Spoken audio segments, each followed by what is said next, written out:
Hello, Kathy. Hello, everybody on the Instagram and other places on the wisdom also. Uh, I'm going to start my room on the ancient wisdom for modern stress, uh, and we will invite people both on the wisdom app and also on the clubhouse and Instagram too. Anybody wants to join, you are more than welcome. This is a room where I like to examine the stresses of our modern life, either because of the uh, work overload, or the way the management treats the people, or you are overworked and you don't get the time to relax and spend time with the family, or even to sleep sometime. So all those things I kind of pay attention to, and people are coming with their individual concerns, and then also could be just the understanding too sometimes, or they may have real problems too. So I've been trying to work with them and really provide some kind of guidance in terms of lifestyle changes instead of understanding how our mind works.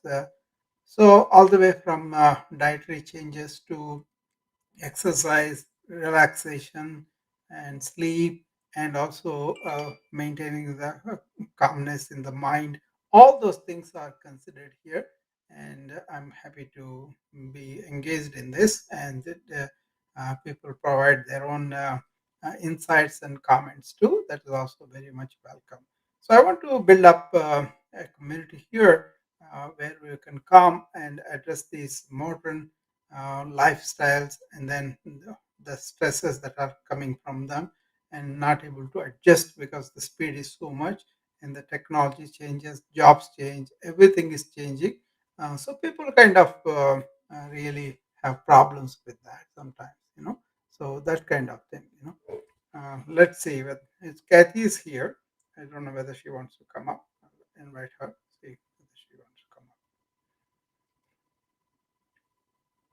And Aunt ER too. Okay. So in this room, I kind of open for everything under our lifestyles. So sometimes we go deep into the meditation. Sometimes we go deep into the exercise or yoga. Sometimes we go deep into the dietary changes. The other day, somebody was asking me about nutrigenomics. I was happy to discuss all that too. Uh, so actually, ancient wisdom mean that we are really understanding how the ancients lived, and how the ancients had this insights into our inner being, both psychologically and mentally and physically. And how can we revisit them, investigate them, understand them, and bring it to our purview and our perspective, and then implement them in our daily life. That is the main thing I always concentrate about. So having spent 40 years as a physician, and also close to 20 years on studying the ancient wisdom, I'm still studying that. I'm still a student of that. But whatever I perceived, like for example, quality of sleep, they had yoga nidra, and they also had this way of approaching work during the day, where we are completely alert and awake during the day. So at night time, you don't need to have many dreams, because your mind is kind of stable, calm, and quiet most of the day, and so the brain doesn't have to put yourself in order. So that kind of two things, if you understand and do them, all you have to do is during the day be attentive to whatever you do, and then when you really come home before you bed, you do the yoga nidra routine, and then yeah, you will have deep and uh, energizing sleep. No matter how much you walked and all that, or how little you walked on that. And also, they advise you not to indulge in any coffee, tea, or wine, things like that, that could spoil your natural sleeping rhythm. Usually, people have that, right? People have this normal routine that is spoiled by too much of, coffee, too much of tea, or even taking a little bit of alcohol before you sleep. Or that will really wake you up in the middle of the night, and you can go back to sleep. And people don't know how to keep their mind quiet, and they spend the rest of the day in real restlessness, tossing and turning, and that is more stressful than not having the sleep at all. So they get tired out with all those thoughts running around. So that there a little bit of kirtanas, bhajans, or meditations that they have done are very much important for us in this information overload and overwhelmed with too much news, 24-hour news, negative news. All those things that we can examine. I think it's a choice. Do you want good health, or do you want to have this the news that you see all the time? Once you come to that kind of understanding, then you can make the changes on your own. I would like to see people make the changes before that becomes a problem.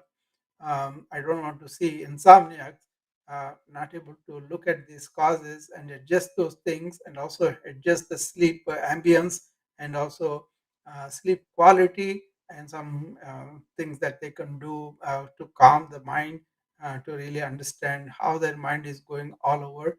Those kind of things really leads people to sleep better, and that is a big problem. A lot of people approach me about insomnia, or they are not able to sleep long enough, or deep enough, or sometimes the night duties are so much because the global situation, people are having service companies in India for companies in the United States, so they have to be awake when the United States is awake, and that means nighttime they have to be awake.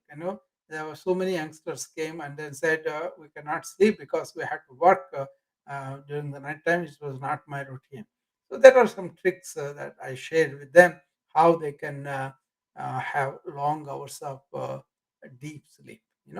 All those things are very, very important to understand and then to implement, because life is speeding up, not slowing down.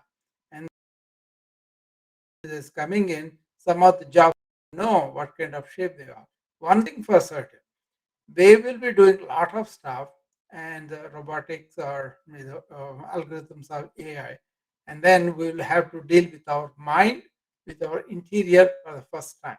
So it's a good thing to be able to have this now, so that when it comes in, you can learn the new skills, new technology like we do, but then don't be in the control of the technology, but be in the control of yourself. One of the important things is keeping your diurnal rhythms. That is, physiologically normal rhythms for you are there, and don't spoil them with artificial things or artificial habits that people really develop, unconsciously, and then they will be following that all the time, and which is not really smart in the long run. But then most of them realize after the health takes a hit rather than before. And there are so many civilized habits that we live. Processed food is the biggest culprit, and information overload, having all sorts of unnecessary information in our mind, and not taking time to relax. All those things are there. So all those areas of concern we can always consider and discuss in these rooms.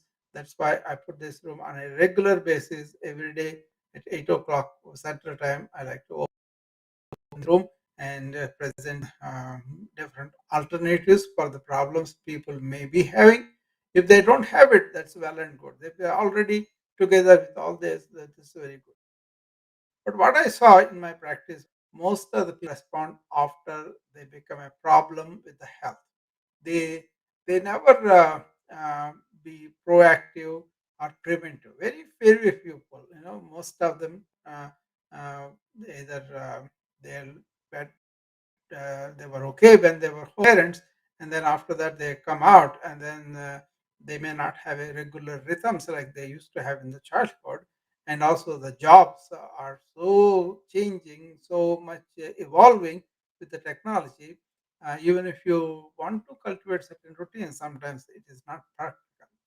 So my approach is, all right, you are going to the work, don't have time to exercise.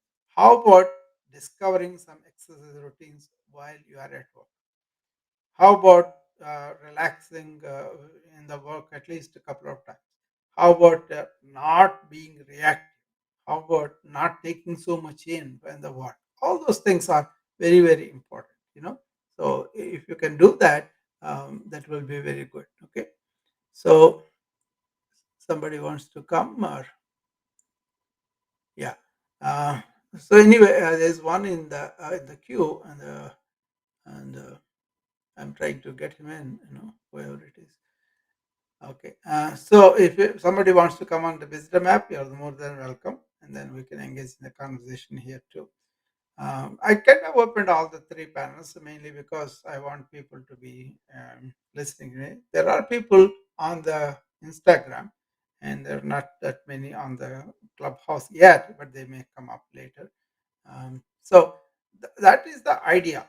How can we be more natural, restore our natural rhythms, and don't sacrifice them for the sake of temporary comfort? For example, young people are using melatonin, which is not a good idea at all, because melatonin we used to prescribe to elderly people who are not able to make that much of it, and they're not able to sleep, and then that was the least. But now a lot of elderly people want to take sleeping tablets to sleep, even though people may feel compassionate, give it to them, but it's better to strive hard to not to put them unless absolutely necessary. That way, you can preserve their own natural rhythms, which is much more effective than taking a sleeping pill. At least that is my conservative opinion, and I try to help my patients to be independent, even for the vision and the hearing, and also walking. As much as natural possible.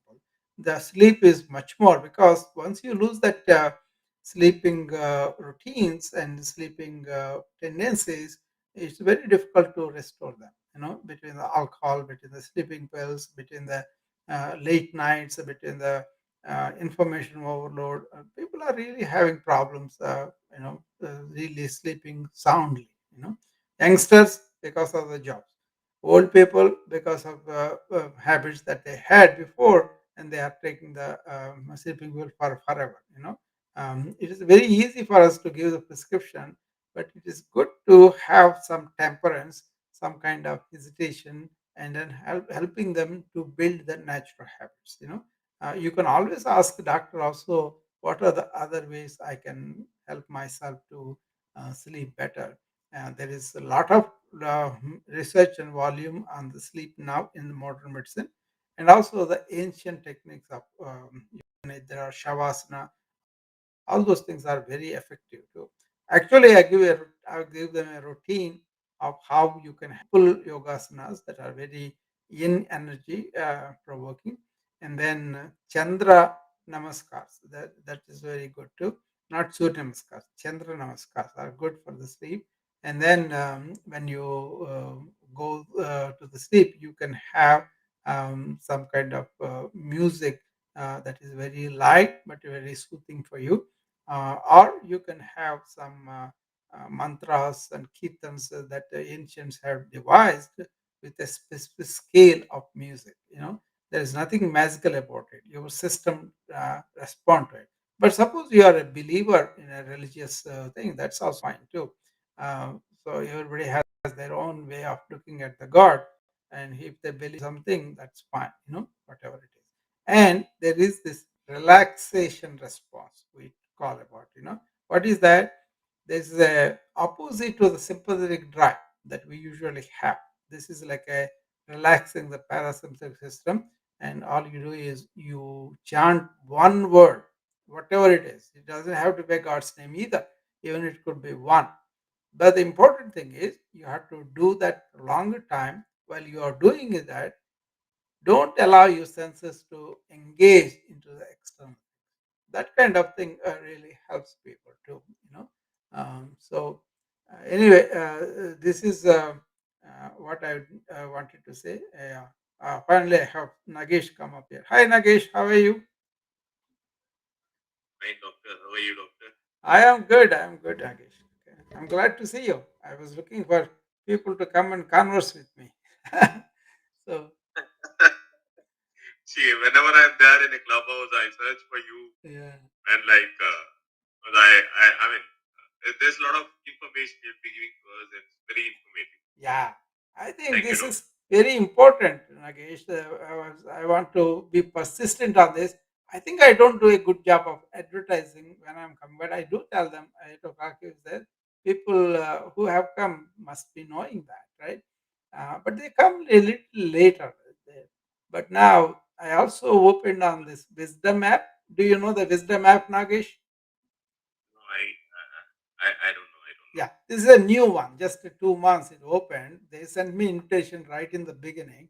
I like this app because you can talk to people for some time. People are inviting me to talk. I'm going and talking, but I've been active since yesterday a little bit more. Before I was a little bit active, but not much. But now I have a program there. It's called Wellness Ways and Pillars of Wellness. So I'm going to go deeply into that, discussing real uh, depth. For example, food, exercise, sleep, and mind. These are the four things, right? Four pillars. So I'm introduced to the terms. I have introduced food, exercise, sleep. That's for today. I did sleep, and then tomorrow I'll be the meditation and all that. But I'm not going to the depths of it. Only half an hour or so I'm introduced. But I try to come there every day so that I can go into the depths of each one. And as people have their questions or their contribution, we're going to work with them. And basically, I want everybody to have a full understanding of how we can use a combination of modern medicine and ancient wisdom to improve our lifestyle and to become more natural, to be healthy, well, and prevent illnesses before they happen. Not it can have still happen, but that's okay. But at least some of the chronic conditions like diabetes, hypertension, heart attacks, and all these things can be worked on a little bit if you are really exercising, if you are really taking it easy, and if you are really sleeping well. You will have a lot of stress go off, and the work atmosphere, the conditions of the pandemic is putting enormous stress. So I want to be telling people how to, you know, build up a resilience within themselves so that they can deal with the stresses of the modern times.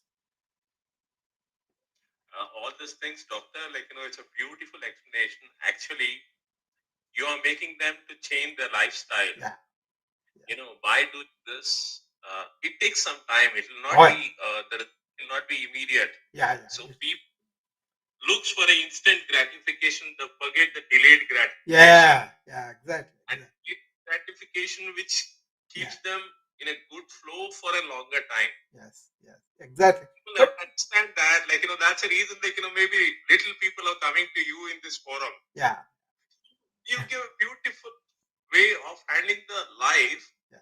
for a longer time. That's always good. Yeah, Thank that's you, from doctor. yoga, Nagesh, because yoga showed us longevity and also quality of life. It was there. The only thing is we need to grab it and then put it because there are so many forces. For example, I was talking in some room today about soda, the Pepsi, and also the Coca Cola.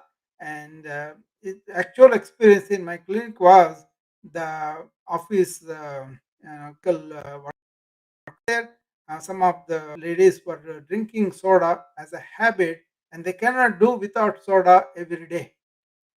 And that was unfortunate because they are all obese and then they have so much weight, they want to lose it, they do so many things, but they're not giving up the soda. Then I showed them a formula of how many calories are there in that soda, how much bad calories are there, and how much weight they can lose if they just give up that, you know. And after a while, I had to train them, I had to make them withdraw from the drink. What I did was I made them dilute the soda, drink water, but a little bit of soda mixed in, not the whole bottle of soda. So that way they don't even buy them for a week, you know. So then, as they understood, as they see what what you said, they want instant gratification without realizing what it is there for them. It's not like we are saying only our lifestyle is better. No, it is not that. It is the people who were close to the nature, who understood uh, human mind and human body interior, how to maintain in the times when all these technologies are not there. So it was easy for them, but the principle was not bad. And now you got to reverse all those things that like a smoking. Ancient time also people had opium, tobacco, and all those things are there. But then they didn't know the cancer. They died spontaneously. They much earlier too. But then real yogis who have understood what are the senses, how to withdraw, and all that. If you cannot go all the way, I have gone all the way. So I am, like I told you, I'm 66, but I don't take any medication. And I have a very good sleep, even though my outside so many problems come with the practice, with money and everything, right? But I don't have problem of them bothering me so that I don't sleep. I can put all the things just like that with meditation, but I deal with them. I respond to them, but I don't react to them with inner anguish. That's what I'm trying to share. Whatever I'm saying, I'm doing it. That's why I can tell people, do this. Try this. I don't even say do this. Try this. Understand this. So I have to convey what I want to say so that people will take opportunity to examine them, and then they will follow them. Okay. Nandini, welcome. Okay. Yeah, yeah. Go ahead, Nagesh. We can do Nandini later. No, no, let Hello, sir. Mm. Thank you. Yeah, yeah. Nagesh, go ahead. We'll get to Nandini later. Yeah. The thing is, I just have a small question. Yeah. Usually, I spoke, I'm a counselor and psychologist. Yeah. And whenever I have one thing on, see, so many people tell me Mm. they get sleep, but maybe at 2 o'clock in the night, Yeah. they get, or their mind will wake up Mm. and they cannot sleep and something will be there in the brain for a longer time. Yeah. And they don't know how to avoid it. Yeah. Even I go through this sometime, Yeah. but I manage after some time, but some days. But Yeah. I talk to so many people, they reach to the level where their stomach start clenching Yeah. because of the thinking. They Yeah. cannot get out of those monotonous thinking. Yeah. First of all, Nagesh, if you eat early dinner, like 6 to 7 o'clock, and then you go to sleep around 9 to 10, then you give a couple of hours for the food to digest a little bit, and then you have more time to work on the food, and then it travels to the gut and all that, right? But meanwhile, you have to unwind. You have to unwind in the sense in the mind and also the body too. You could have very light exercise, whatever it is, or you can have a light swim, or you can have a hot bath. All those things will really get you down, and then sit down and do. You can do a formal meditation, or you can do what I call review of reactions of the day. And if you have some things to do tomorrow, write them down on paper and forget about them. The main aim is how can you clear your mind as a habit. The more you are doing that on a regular basis, especially when the onslaught of information is so much on your mind, you have to be really very careful about what you let it go in or not. People unconsciously allow so many things get into their mind. They don't need to. They want to know about what is going on with the neighbor, what's going on with other person, what's going on in the stars, and whatever whatever unnecessary thing they will put in there. But they don't put in something that can really nurture their mind, that can empty the mind of nonsense. Uh, it's like kind of you're accumulating all sorts of junk into the dustbin, and you're making the mind dustbin when you allow all these negative things go into there. So there's a exercise you can do just before you go to sleep, and then there is a way to have deep relaxation with cops pose, and that deep relaxation leads to better sleep, and you have the problem of dreams there. The dreams are, if you explain in a layman's term, it's like brain is trying to put everything in order.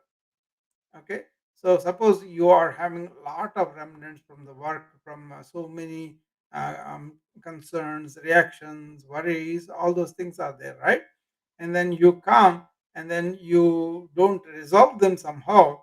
The mind tries to do that. You can experiment this too. All you do is, whatever you do um, during the day, just focus on that completely, and then you'll be able to uh, you'll be able to put your mind much better order. you know if you can do that, you will be resting much more time in deeper state. See, yoga has this jagrat, swapna, sushupti, right? And through this, our mind will be dominant or not, depends upon you. Suppose somebody like me, I'll be stationed in what's called the real self. That means I have a distance between myself and the mind. I will use the mind, but then at the same time, I will not allow things that are not important to me to seep in there. That means most of the time you are in flow state and work, right? And then what happens? You kind of much more relaxed before you sleep, and when you sleep, it will be deeper sleep much longer. That is the sushupti will be much longer. But there are meditation, there are breathing exercises that you can do to be in that. That takes years for people to. At least don't try to be away from the work or whatever you are doing, and then pay attention to what you are doing, and then don't drink too much tea and coffee or smoke or alcohol, anything like that, and then have a ambience for the sleep. Most of the people, they want to darken the bedroom and then go to the sleep almost the same day, same time, if you can help it. And also what you do before sleep happens. There are so many things that we could educate people and then bring them to normalcy, where they say, okay, I have given a lot of work to my body and mind during the day. I need to allow some time and prepare so that they will do the function of recovering. And that is the purpose of the sleep. And people forget about it. If you are physically exhausted, you go to sleep. Um, you may be sleeping for a few hours, then you wake up because you have all these remnant reactions from the day keep you up. Or you are projecting into the future and thinking about all those. You toss and turn with all sort of thing. Okay, is that is going to come or not? See what happens with the mind if it's not in control. It can have routines go on circuits, and that is very difficult to understand unless you know what is real meditation is, and you know who you really are. That's a bigger terms. You don't have to go into that. Suppose you understand this term. If my mind is not distracted, do I need meditation?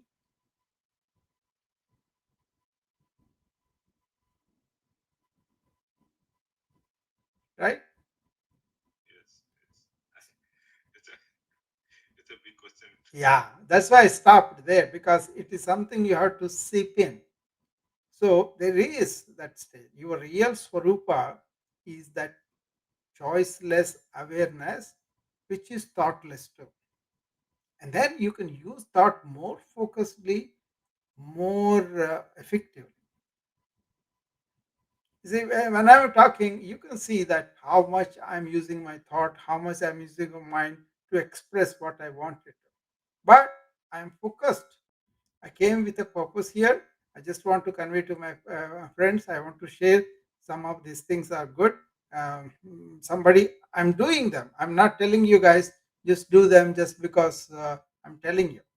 But I'm saying I'm doing this. I'm getting this benefit. I can produce a lot more, even though I'm older than any of the youngsters that I work with. I have more focus, more energy when you're doing things. Even if they are going wrong, I don't panic that easily. That's all because this vagus nerve activation, deep breathing exercises in the morning and during the day, and also in the evening a little bit. It becomes a habit after that. Our body learns about it. See, it's a question of identifying the bad habits we acquired and then actually intentionally trying to get rid of them. You know, that kind of thing. Yes, sir. Actually, expressing a experience is always Yeah, easier because, rather than thinking about some subject or yeah. talking, express the experience is always beautiful. Exactly. Nobody likes to be Beautiful. preached. People can understand. You don't have to preach them. You're doing this wrong. I don't think that is productive. What it is where did our civilization go? What are the things we are facing? What are the things that can really cause problem? That is what I see, right? As a physician, I see the suffering of people not able to work properly, having this burnout, having this stress, and all that. Some of it is really can be cannot be avoided, no matter what they do. But some, at least, they can improve their resilience so that they can deal with it better. So empowerment from within. That's what I'm trying to get. And when you do that, you have to give the credit that people have the intelligence to understand, but you got to give them the room to a time to understand and implement. Unfortunately, people don't come regularly here. That's why I have to repeat myself a lot of times. If there's a program and then they come and then they attend and they tell me about that happens in the clinic. But then here is like a social media. I got into it because I liked it. People inviting me to the rooms and talking, and they were appreciating all that, so that became a habit, and that out of that this program came. And then I said, okay, let's just help them to build up a wellness-oriented health systems. You can start with yourself, with your family, and then you can implement these things at home instead of waiting for the illness to happen and go there. Just change the processed food, something that is good for you, nutritious, and change the chemicals, change the water, instead of all these drinks that people are trying to impose on you and make you get used to that, and as though they are no harm. It is harmful, those sodas, those energy drinks. People consume them without knowing. I only drink water. I don't even drink soda. Maybe once in a while, if you go out and maybe a little bit, but that also with awareness. I don't want to drink every day unconsciously. You know. Do I make sense, Nagesh? Yes, doctor. I just want to share a small thing to you. Yeah. Sometimes I smoke. Okay. Uh, one cigarette maybe in a week or something like that, right? Mm. But while I'm smoking around 2 days back, I saw a dog which was on a road, and it was really in a bad shape. Mm. I took a biscuit packet and gave it to the dog. Dog started eating. Mm. I was smoking also, but I thought the smoke is giving more happiness to me or a serving to the dog, which is creating more happy hormones in me. Yeah. Well, As soon as I, that is weird. as soon as, That's weird. as Yeah. soon as, yeah, that's as soon as I started thinking, Mm. oh, dog feeding dog is making me more happy. Yeah. Oh, then I started. I started, why I'm smoking? Yes. Yeah. What Yeah. what consciously I should think? What is Yeah. making me happy? Yeah. Rather Exactly. than going to the unconscious level and smoke. You're absolutely right. If you help somebody and then you see the relief of suffering a little bit, it makes you. That's why being a doctor or a healer or anything like that is a privilege. There's nothing else to be given for them except this joy that is there. And it's not that people have to suffer, but it is a fact that suffering is there in the world. But we can understand and transcend it, or at least ease it a little bit. You know but the smoking, people gave me so many reasons why they smoke. One of them is they use it as a crutch. Oh, otherwise I cannot handle the situation that I go into, I develop into and all that, which is okay, I understand. But then, is there a better way of having resilience inside? Both the women and men, they need that. And I am claiming there is, with the non invasive, non chemical ways of understanding our human being, and really being like that would be very good. Nandini, tell me something about anything. What did you think about that so far on sleep and other things?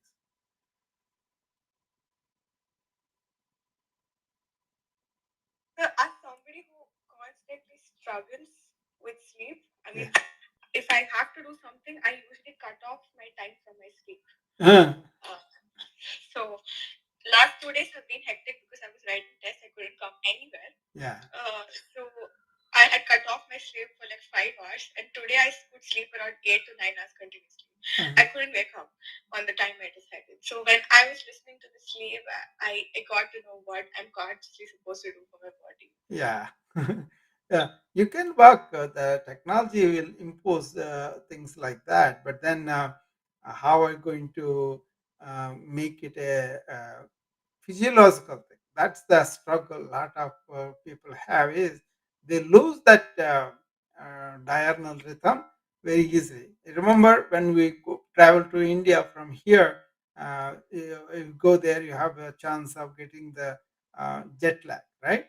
So I came here in 1981. The first time I went back was in 1885, and then I used to go every year for a while. And then after my mom came here, I didn't have to go there every year. And I stayed here, and then she passed away here too. After a certain amount of years, she stayed with us. But initially, when I was going there, I didn't know anything about natural methods of beating the jet lag, right?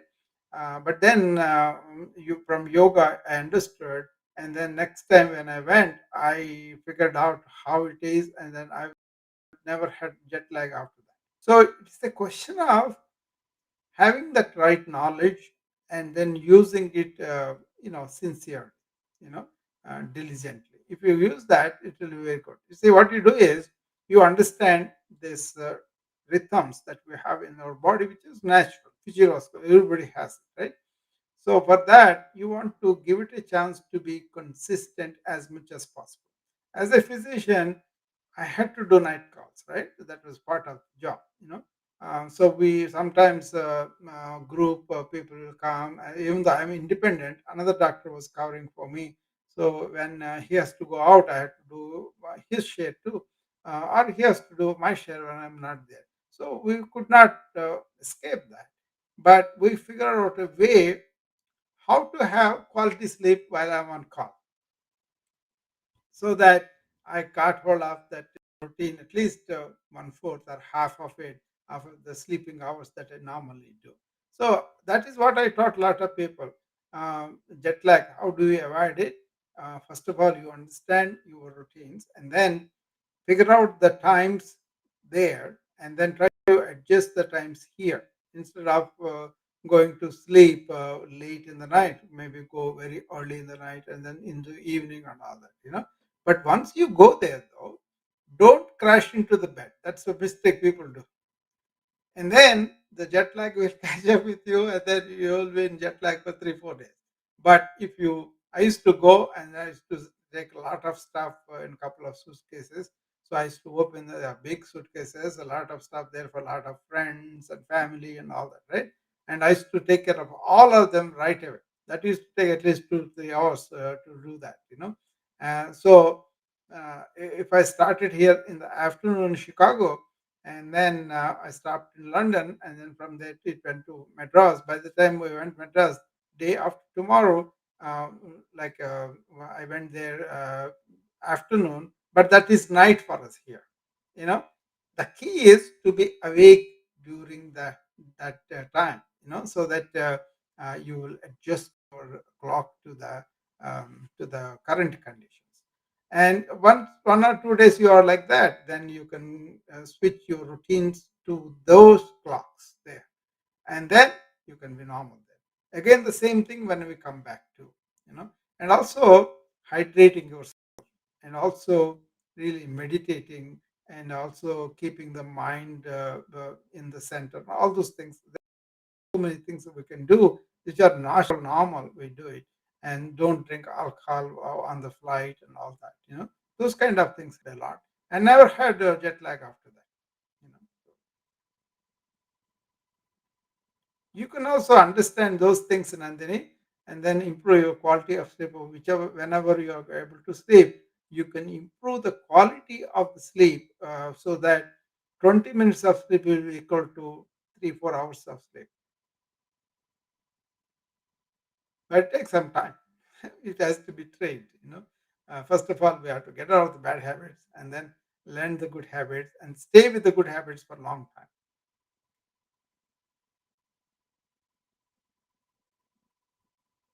Looks difficult, or looks something you can do?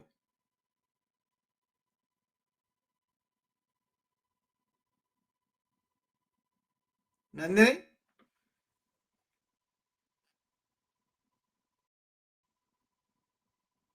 I don't know whether she is there or not. Yeah. So I'm here. Can you hear me? Yeah, yeah, I'm okay. So I started doing Surya Namaskara with the mantras as well. Yeah. That's what I wanted to inform you. Okay, very good, very good. See those mantras also, when you are doing them, Nandini, live them in yourself. There's a special meaning for that. Why they have that? Say, I'm imbibing that energy, and then I'm kind of doing all of that. Those things have to be resonant with you. It's not so much as the Sanskrit term, which is beautiful, but it is that meaning. Are you living there or not is important. After a while, what happens is mechanically people do mechanically do that. No, in that moment also you have to leave that. Then you'll get the maximum effect. That's what I do. Whenever I do the yoga in the morning also, I may be instructing my friends who are there to join me, but I don't get involved in a conversation or anything like that. So I'm glad you are doing that. Where did you get it? Did I send it, or did you get hold of those mantras? I think I was supposed to send you. Maybe I did not.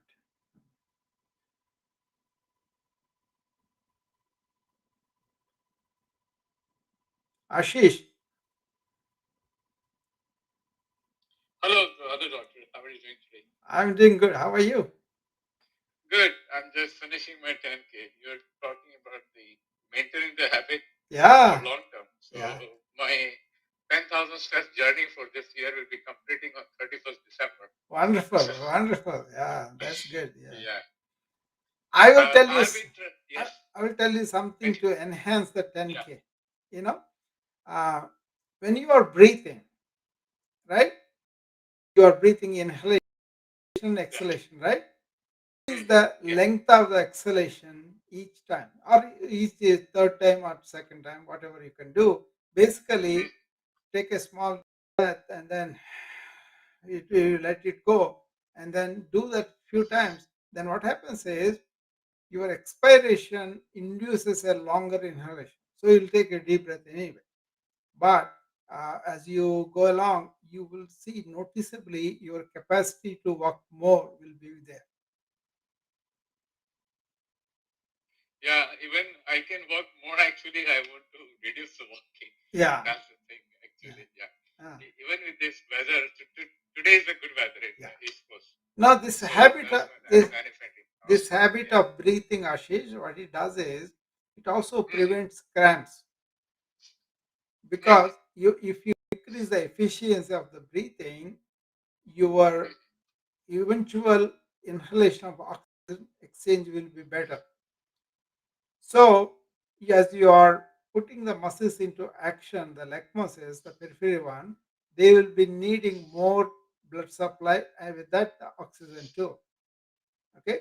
Normally, what happens is people may not have that kind of breathing efficiency, so they will have anaerobic metabolism because there's no enough oxygen, but the workload is high.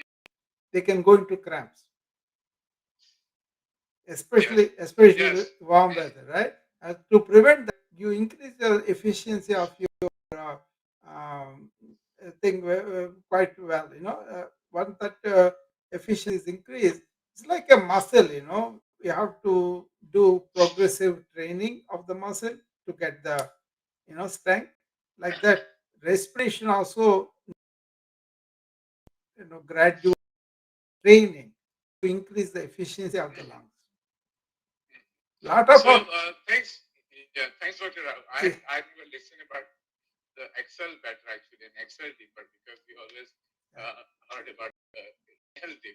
yeah. Yeah. Very good, very good. So it's a kind of efficiency of the lungs. We can, on the progressively, we can increase them, and this is useful for dancers. It's useful for skiers. Useful for a lot of workers. Man workers. So many ways it can improve. So my yoga practice dramatically improved when I really incorporated to do only right much about that. Well, I studied a little about pranayama, but then I studied, and he said there's a course of 1,500 weeks, you know, and from that I didn't take 1,500 weeks course, but I took the essence of that course, okay, and that showed me how much more um, pulmonary physiology can be improved, and that is going all the way to the cells. That's the beauty of it. I'm telling you, the more I came to know about the Rishi's innovations, the more respect I have for them. Actually, I have more respect for them than my contemporary doctors or even myself. The knowledge, I think nothing compared to what they have. You know,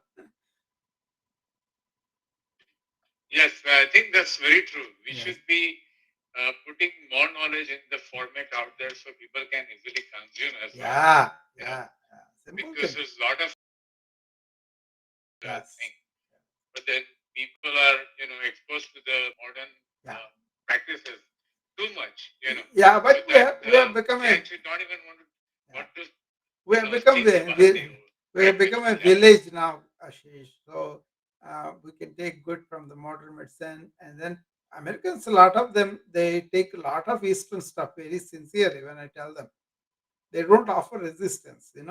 Whoever is really want to do these exercises, and they really apply themselves to learn more and implement them too. Sometimes they make me look up more stuff to answer their questions.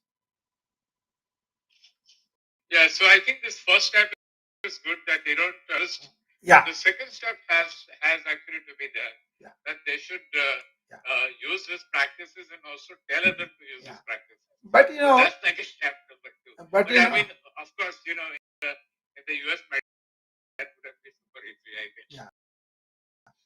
The thing is, an authority figure doing it, and they have to trust that person, and they have to have a relationship. So many caveats are there, and also in general, people are exploring.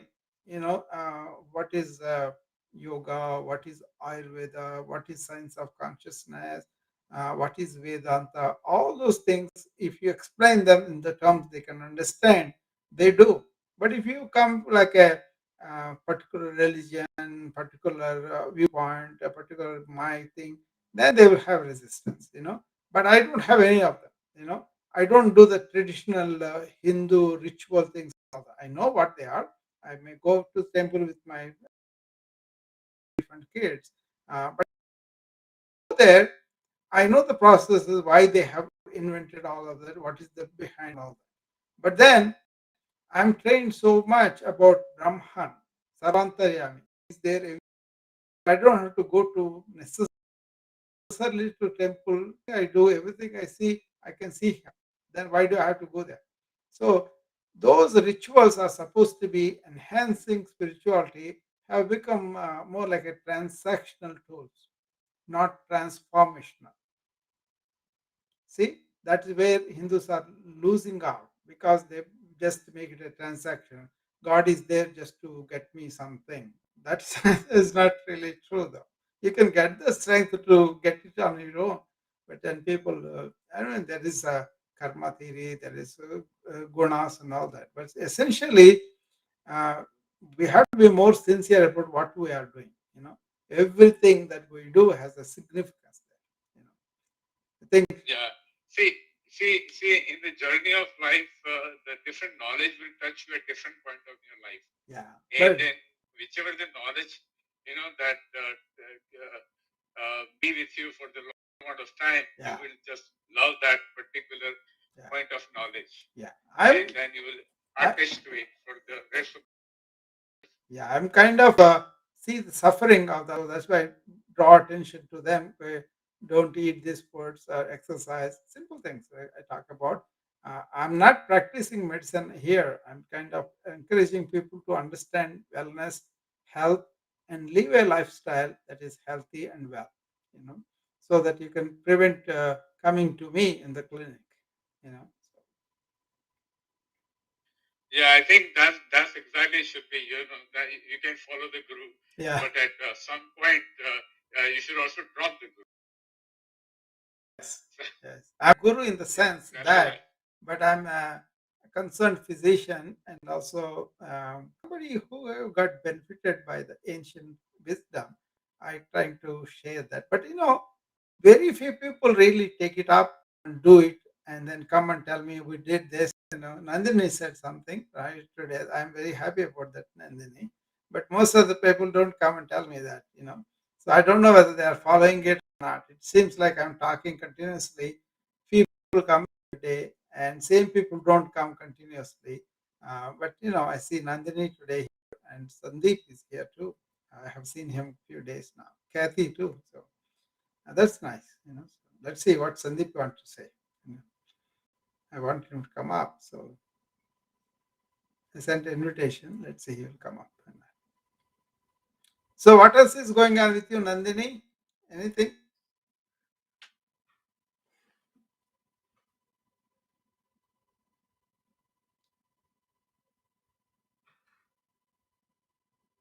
So as of now, I'm facing difficulty in my schedule. Hmm.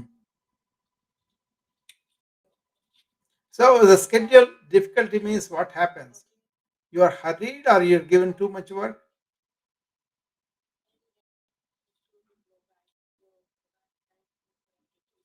Yeah. You're in matrix, you are not being heard. I think it's maybe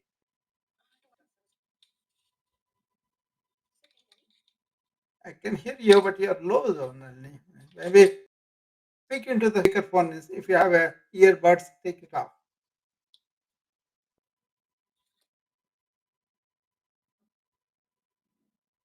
Okay, she may come back. Okay. Hi, Sandeep. Sir, I have very poor connection. Yeah, this is better. This is much better than. So actually, I've been dealing with a schedule breakdown. Like I do plan my day for like 12 to 14 hours, Hmm. but I do have breaks in between. I do about 50 minutes of studying and take about 5 to 10 minutes of relaxation. Okay. But I'm unable to complete the whole thing. Hmm. So is it I'm lacking, Hmm. and I need some help with consistency. Yeah. One consistent habit is break down the work and go to periods of 5 minutes or 1 minute, whatever. complete attention there and practice that through the day as much as possible and see how much energy will conserve. Just have to make sure that you are completely focused, not allowing any other thoughts coming in. You remember we talked about attention to every action? Yeah. Implement that. Implement that and see how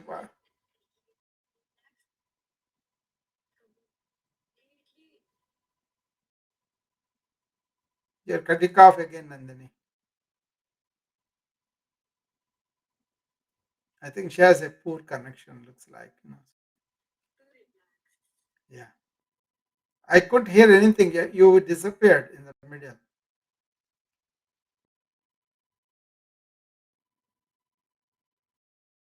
I think she has a poor connection. Can you hear her, Ashish? I could hear her. No, no, no. She's not. She doesn't look like speaking anything. Yeah. No, she was coming in between two words and all that. Anyway, she may come back with another connection. Sandeep, how are you? Good, Dr. Rao. Good evening to you. Good evening, Ashish. Nice. Again, it's become a daily ritual for me because this is morning time Yeah. in India and to listen to good thoughts, Dr. Rao. Thank you very much. And also trying, since I am also on that journey, trying to learn from whatever you're saying and experiences of others. So I guess it's daily learning. So it's very good, very helpful. Yeah. The question, Dr. Rao, I want to take you back is uh, the three states of mind that you said. You were mentioning the other day: donkey mind, monkey mind, ekagra, and yeah. There are five states, Sandeep. Five states. Five. Yeah. Yes. First one is So donkey state. You want me to repeat them, or you have a question about them? Yeah, it would. Yeah, it would be good if you could repeat. Yeah. I know the first three, but it would help me. Sure. So you are not supposed to be in the first three because you are missing the two. We go through them. First one is when you are dull, when you cannot really focus, when you cannot really understand, nothing penetrates you. That's like a very mood, to just show you. They said donkey, because donkeys seem to be placid and do not really have much. Even though they have instinct, they don't seem to have that much of alertness there, right? So they call that mood is the donkey kind of. People understand that. And second one is this restless mind, very very restless, and that is the monkey mind. I think everybody knows that. And the third one is more like a butterfly.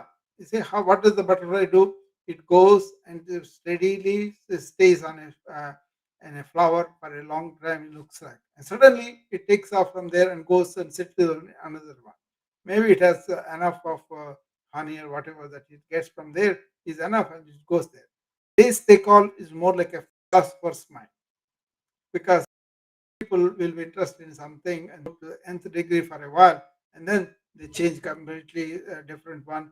This all philosopher is nothing but looking for a black cat in a dark room, like I mean, that's if you are indulged only in intellectual gymnastics, that is that kind of mind.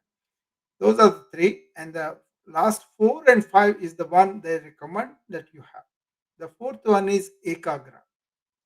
That means you are focused on one pointed on whatever you are doing, whatever one thought and all, right? That is a very good state of meditative mind, like, because you will be concentrating all the thoughts of a monkey going all over to the center, and then you will be focusing like a philosopher for a while, but then you come to one thought and they go beyond. Okay, that is ekagra state. And then fifth one is called niruddha state, where you don't even have one thought, all the thoughts are stopped. So you want to be one thought, one pointed thought, or you want to have where all thoughts have ceased. Not necessarily cease means you are completely dumb or anything. No, your mind doesn't move unnecessarily. Your mind moves with the task, with what it is. So you're more like in a flow state where everything flows better. You don't have interfering thoughts coming in. Is it clear now, Sandeep? Yeah, yeah. Thank you. So just one supplementary question: that does so in a through a day does a human mind go through fluctuations in stages? Is it normal or is it?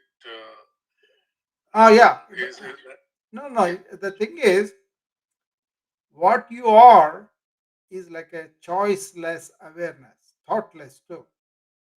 And then thoughts are supposed to be under your control and you bring them.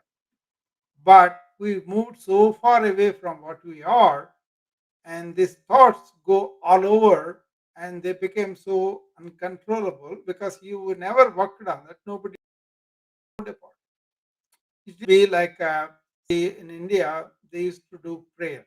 Even here, Catholic churches, everywhere you go, they used to do prayer. They can get to some extent of concentration. In modern life, those kind of practices have fallen into the bank because the science and everything has taken. Science did not say that you have to run around like that.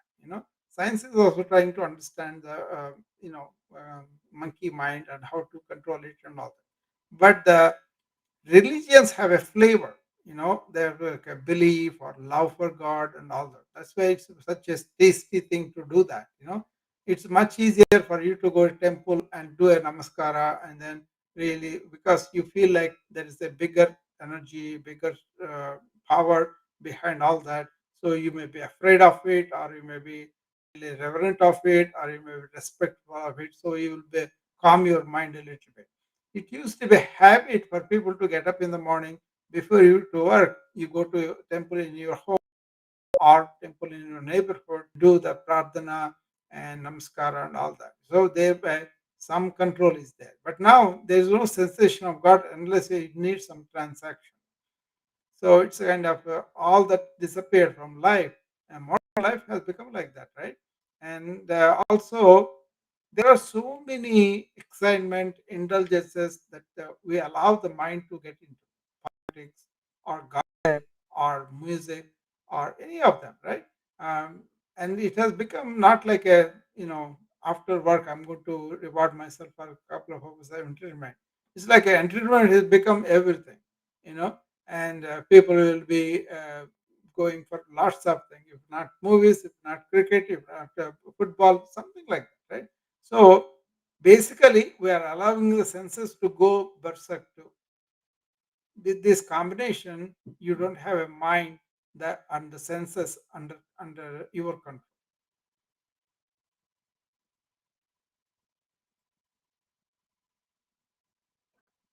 So you get up in the morning and or you make any effort to in that real self of awareness. Nobody does it. They don't know how to do it also. Even if they know, it's very difficult because the thought is trained so mercurial, electric, it comes in a second. I can go to Guntur from here in a couple of seconds and come back too. That's the thought situation. That's why it's very difficult for people to control because they never thought it is possible. They thought it's the old people do the meditation and all. No, actually, if you train the kids, okay, take out, we just say take time out and put the kids for a while, 5 minutes and all that, they come out better. But now they have. thinking, Dr. Rao, if we change the word get to give, Yeah, I think we can change a lot of things. exactly. But the thing is, they don't develop that giving entity inside. It is so good though if you can give it, and that sattvic energy. That is what you felt, Ashish, when you did with that dog. That is what is sattvic energy. It is a very nourishing, very good thing. That is not agitated or dull energy. It's in between, but it's a a lot of our kirtanas, everything, they are designed to elevate that energy. There are so many energies. There's prana, there's ojas, there's so many different energies. I don't want to go into details of that. Maybe we'll do some other day. But then all these energies or all the way to the cellular level. So that makes your whole system feel good. That's why random act of kindness every day you do it, and you will feel that the happiness hormones are secreting in you and in the other person. When you give something out of heart without expecting anything in return, you feel good, other person good, the chemistry will be wonderful. See, these are the things that out the energies, and in Ayurveda, if you go deep, the biochemical, physiological, metabolic, and also genetic, they have defined a lot of that. The people don't know about that, but once you understand the vojas, and even a few minutes of spending on that would enrich in you like anything. But then people, they make it a money making tool, and then they make it like something that can be given just like that. No, you got to do that from within. That's then it will release. Anyway, I don't want to confuse you with all those things right now.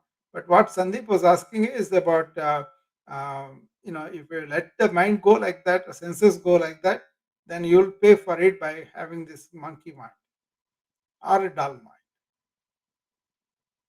And there are so many agents that can accelerate your vata, which is the mm, energy that races the thought, races everything really. But then, if you can deliberately slow down the thought by just taking deep breaths, but you have to remember that you have to identify when your thought is racing, when it's not needed. Suppose you are meeting your colleagues for the afternoon lunch, and why do you have to think about all the things right there? Why do you have to allow the mind to go on? Why can't you have give it a break? That kind of simple adjustments will like I'm if I go I come out of it, and immediately the next second I put that all away. Like I finish your room here, and the next moment I go I put it all away, unless I promise somebody that I will give send them something, then I will do it. Otherwise I will jot it down and forget it, and later on when I come there is right on the table in box, I'll take it and do it. But why do I have to carry that into my mind all day? So those kind of, okay, one word is, do you have an organized mind or a disorganized mind? So if you can determine that, it's not a regimented mind. It's more uh, like a in our control a little bit, you know. So if you have an organized mind, that's a boon. That's a real gift for you, and you can have that. And then make sure you are having this. What it is it's like a dustbin. We put all sorts of trash in it, and then we try to do meditation to get it off. If you don't do get the trash, how would it feel? Think like that. Yeah, it helps. But unfortunately, because of the day-to-day, work requirements or requirements that you possibly have to fulfill, then you get exposed to such external, Yeah, things which come onto your mind. I mean, yeah, that is something that you need to consciously, like you said, keep yeah. away after that Now particular task is done. I remember what Ramana Maharshi taught me. He said, "Do work with your hands, but keep a mind silent. Other than what is needed for the work, rest of them keep silent." If you just practice that, you will eliminate 80% of unnecessary things. And then you'll focus on what you need to do, recruit thought for that, use that, and that's it. That means not feeling I'm doing it, not feeling I want this result, not feeling I want this profit. That is real satkama karma, nishkama karma yoga. That doesn't bind you with the karma, and that releases you, and also that doesn't, karma is done with the intention of profit or result, and all that will result in further karma, so you will go into the deep sea of karma, and that will prevent you spiritual advancement. Ramana Maharshi says in Upadesharam, Gati Nirodhaka. Gati means your aim of um, mm, spiritual fulfillment will be uh, will be hindered by the um, this profit orientation. Yeah, makes sense. Yeah, thanks. Yeah. It is all there in our ancient wisdom, but we conveniently forgot about it, And in as much you are all adopting the Western ways, it's all become one word. So everybody needs this, both West and East. It is there. My complaint with the scientific community I work with is when I can see the truth and the science, why can't you see the truth in this manner, especially experiential truth? Like I told Ashish, how to improve the lung efficiency. That's not a theory or anything. That's a fact that he can experience himself. You know, but it's the prejudice. Yeah, it's a prejudice that it is from the east. Why do you have to identify east and west at all? We are all on one globe, right? Why can't we are taking the Western knowledge and adopting and improving our life. Like that, we take the knowledge that happened ways ago in so many countries, not just India, China, Japan, Egypt, America also. These native Indians here, they are very perceptive people. They have a lot of knowledge, ancient wisdom. Especially their elders and all that, right? Some of them died unfortunately in the pandemic, and that's a big loss. But then when they were following their own wisdom, they were doing very well. The moment this modern culture has influenced them, they became diabetic too. I'll tell you a story. There is this tribe in I think Hawaii, I believe, and they have this routine or kind of a routine. Yeah, what they do is they never stay in one village with a home and all that. But then to one village to other village, what they do is they have a stick that they throw the stick far away in front of them and they walk to it. And then they take the stick like that from one village to other village. All the time they're throwing it and walking, right? So that was their tradition, custom, and they maintained for hundreds of years, I believe. And so they never had diagnosis for diabetes because they are walking, right? They are moving and all that. But then this modern thing has come. They settled down and formed these colonies, villages, and all that.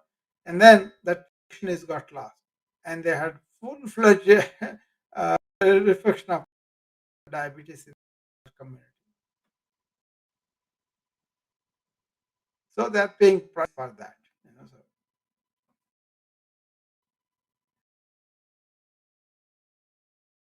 Talk about the question that Dr.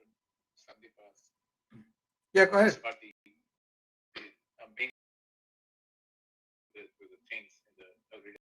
Yeah. So I will tell you the lot of drinks. Mm. My own, I have never been to a lot of parts outside. Yeah. In a similar way, I was exposed to the non-veg. Once I became very non-veg food, that so like outside the US, there are like lot of challenges about something like what I like and what's supposed to be done. Yeah. So and also there is a story. Son and father.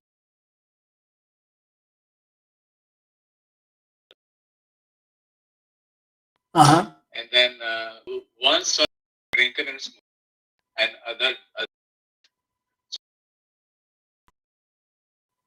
first son actually. Why you are smoking and drinking? And he says this is exactly because of the fault of my father. He was drinking and smoking, and I'm also drinking.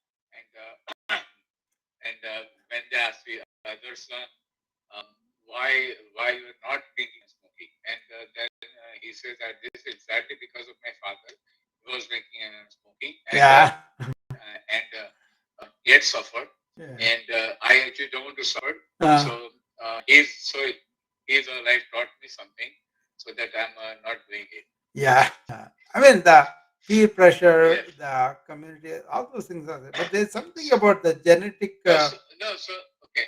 No, genetic. so my my basic point is that you can take anything, Yeah. but then you decide the good, what is good for you for the longer term, for the shorter term, Yeah. and then live the life like that. Let me introduce you a couple of things here. One is samskara, other one is epigenetics. Epigenetics, you must have heard about that because these are the not the genes for the reproduction, sex. They are not. These are epigenetics on top of everything, right? Can be changed with the lifestyle changes.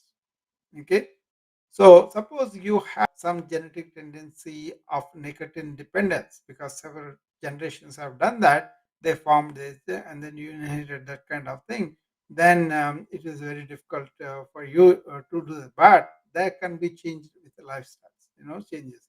The other thing is this Eastern belief of reincarnation and carrying what is called Sukshma Sarya with you for the next life. So what it is there are three types of bodies, right? One is Sthula Sarira, which is the gross body, and Sukshma Sarira is the nervous system, your habits, those are the samskaras. All the tendencies that you accumulated with unconscious practice will travel with you. And then Bija Sarira, which is genetical based. Even in the olden time also there was a seed in manifesting into a tree. So the bija is the response. That's why it's called bija area. Okay, and according to that, you will how everything determines life and all that. The samskaras are very interesting thing though. If you are thinking something, Ashish, like unconsciously, a day and for some time, you will actually form a neuronal path because of the repetitive behavior and repetitive firing of the neuron. Wiring of your own mind will happen because of your habits. And that is, if it's not properly paid attention to, resolved today, and it will go into subconscious, and then it can come back when you are not really awake or conscious in the same times. So they can be transferred too to the next life. That's why they explain this child prodigies having this talent that they worked for it. The spiritual working also like that. For example, somebody like Ramana Maharshi, he got self-realization at the state without reading any, scriptures or big sadhana, nothing. It was spontaneous, right? One afternoon, he lies down in his uncle's upper room, and then he gets this fear that he's dying, and then he goes with it, and then he pretends as though his body is dying, and out of that smaller self entity which is afraid falls off, and he awakens into his real self, and it never left him after that. But other spiritual sadhakas, that's the practitioners, they have to go a lot of like that for several months before, not months, several births before they can get into that. So those two aspects you want to remember. You may form samskaras if you behave unconsciously. But suppose you are doing something and you are completely aware of it and you don't let it sink into you, you can get rid of some samskaras. So lots of time counseling also they used to do, they used to say samskara incompatibility. Outwardly they were all okay, but the girl cannot take something. This guy says that the guy cannot take what the girl says too. So sometimes it is not your soul fighting; it is your samskaras fighting. So they bring them back to who are the original self and see other things. If they can see that, it will be okay. You can have different samskaras, but I still can maintain love and affection for you. That kind of thing. So it goes pretty deep. I'm telling you.